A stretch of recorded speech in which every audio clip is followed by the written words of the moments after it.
I'm not interested in either the Shack book or the Shack film. To preface, I do see significant differences between a presentation of fiction or non-fiction. A fictional world does not necessarily equate with the reality of a non-fictional world. So I may not have some of the hang-ups that certain fundamentalist evangelical Christians will have. However, I will admit there are two reasons mainly why I'm not very interested in the Shack book or Shack film. One is negative reviews of fellow Christians. Now, again, some of them may blur the distinction between fiction and non-fiction more than I do, but if there are biblical Christians and they're saying that the book and film doesn't measure up to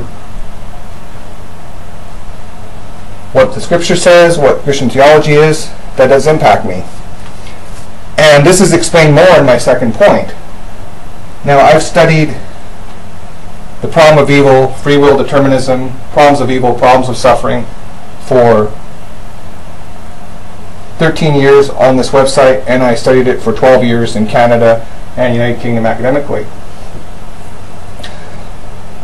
I'm not very interested in fictional portrayals of theology dealing with problems of evil and problems of suffering, which does seem to be somewhat the case with the Shack. Not interested in that. In the same way, I'm not interested in C.S. Lewis's fictional portrayals.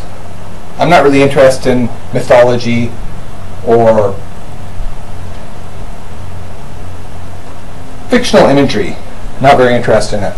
If I'm going to deal with the problem of evil and related, I'm interested in actual biblical theology, what the Bible actually states, and actual philosophy of religion.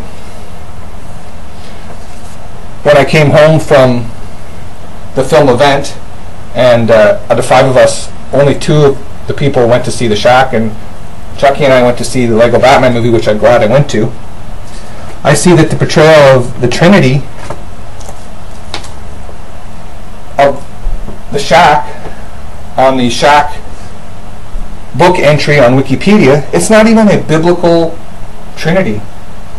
And to me, that will just confuse people that read the book or watch the movie.